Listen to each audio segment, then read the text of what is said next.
इस दुनिया में हर इंसान को किसी न किसी चीज का शौक जरूर होता है। किसी को गाना गाना अच्छा लगता है तो किसी को डांस करना, किसी को पेंटिंग और किसी को लिखने का शौक होता है। लेकिन क्या आपने कभी सुना है कि किसी को खून करने का भी शौक हो सकता है? लोगों को तड़पा तड़पा कर मारने का अजीब सा शौक। आज हम आपको साल 2006 में घटी एक घटना के बारे में बताने जा रहे हैं, जिसमें एक ऐसे छोटे बच्चे ने महज 8 साल की उम्र में ही 3 मासूमों की हत्या कर दी थी। इस सीरियल किलर को दुनिया के सबसे कम उम्र का सीरियल किलर कहा जाता है। दरअसल जिस उम्र में बच्चे खेलते कूदते हैं, उस उम्र में इस बच्चे ने 3 लोगों को मौत की नींद सुला दिया। यह कहानी है बिहार के बेगूसराय के मुसहर गाँव। इस गाँव में एक गरीब परिवार रहता था, जिनके 2 बच्चे थे, एक 7 साल का बेटा अमरजीत सदा और एक दूध पीती 6 महीने की बच्ची। इस परिवार के घर के करीब एक और घर था, जो इस परिवार के मुखिया के छोटे भाई यानी अमरजीत सदा के चाचा का घर था, जिनकी भी एक 6 साल की बेटी थी। पूरा परिवार दिहाड़ी मजदूरी कर अपना पेट पालता था। एक दिन उसी परिवार की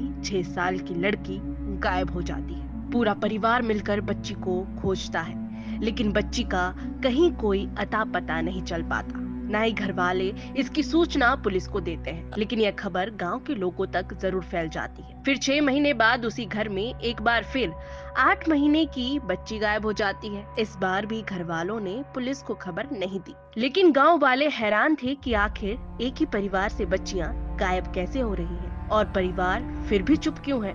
लेकिन फिर किसी ने ज्यादा इस बात की ओर ध्यान नहीं दिया। लेकिन साल 2007 में उसी गांव की एक और दूध पीती बच्ची गायब हो गई। बच्ची की मां अपनी बेटी को गांव के प्राइमरी स्कूल में खिला रही थी। अचानक उसे घर का कुछ काम याद आ गया तो बच्ची को वहीं सुलाकर अपने घर चली गई। लेकिन चुनचुन देवी जब स्कूल वापस लौटी तो उसकी बेटी गायब थी। चुनचुन देवी ने बच्ची को हर जगह तलाशा, लेकिन कहीं पता नहीं चलने पर उसने पुलिस को इसकी सूचना दे दी। गांव में जब पुलिस आई तो गांव वालों ने पुलिस को बताया कि इस गांव से पहले भी 2 बच्चियां गायब हो चुकी हैं। पुलिस इसी सिलसिले में अमरजीत के परिवार के पास पहुंची और बच्चों की गायब होने की बात पूछी। थोड़ी देर पूछताछ के बाद परिवार ने बताया कि बच्चे की गायब होने की बात अमरजीत को जरूर पता होगी। पुलिस हैरत में पड़ गई कि 8 साल के बच्चे को घटना की डिटेल्स कैसे पता होंगी। पुलिस ने जब अमरजीत से पूछा कि छोटी बच्ची कहाँ है, तो अमरजीत सदा पहले पुलिस वालों को देखकर हंसने लगा, फिर बिस्कुट देने की बात कहने लगा। पुलिस ने जब सदा को बिस्कुट का पैकेट दिया तो सदा फिर हंसने लगा और पुलिस को बताया कि उसने बच्ची को मारकर सुलाया है। फिर वो पुलिस को अपने साथ प्राइमरी स्कूल से थोड़ी दूर सुनसान जगह पर ले गया और झाड़ी की तरफ इशारा करके बोला, यहीं सुलाया है। वहाँ थोड़ी मिट्टी साफ करने के बाद पुलिस को बच्ची की लाश मिल गई। पुलिस ने जब अमरजीत से पूछा कि उसने ये सब क्यों किया और कैसे किया, तो बच्चे ने बताया कि उसे किसी को मारने पर बहुत मजा आता है। जब वे लोग तड़पते हैं तो उसे खुशी मिलती है। मैंने इस बच्ची को पहले स्कूल से उठाया और यहाँ ले आया, फिर मैंने इसके सिर पर ईंट से वार किया और जब ये कुछ नहीं बोली तो मैंने इसे यहीं छोड़ दिया। अमरजीत की हरकत ने गांव के साथ साथ पुलिस वालों को भी हैरानी में डाल दिया था कि 8 साल का बच्चा ये घिनौना काम कैसे कर सकता है।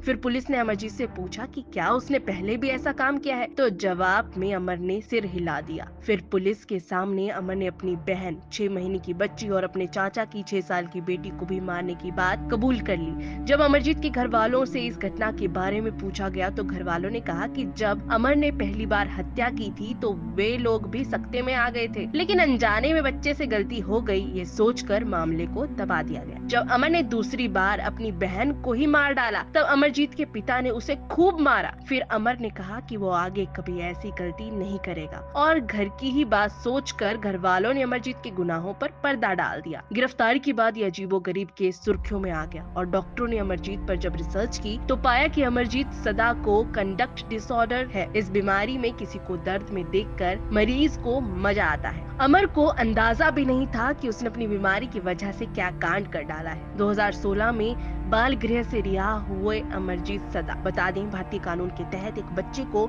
जेल या मौत की सजा नहीं दी जा सकती है, इसलिए माना जाता है कि सदा को 18 साल की उम्र तक बिहार के मुंगेर शहर में एक बाल गृह में रखा गया था। समझा जाता है कि अमरजीत सदा की सजा पूरी होने पर 2016 में उसे रिहा कर दिया गया। अब अमरजीत सदा कहाँ रहता है, इसके बारे में किसी को कुछ भी पता नहीं है।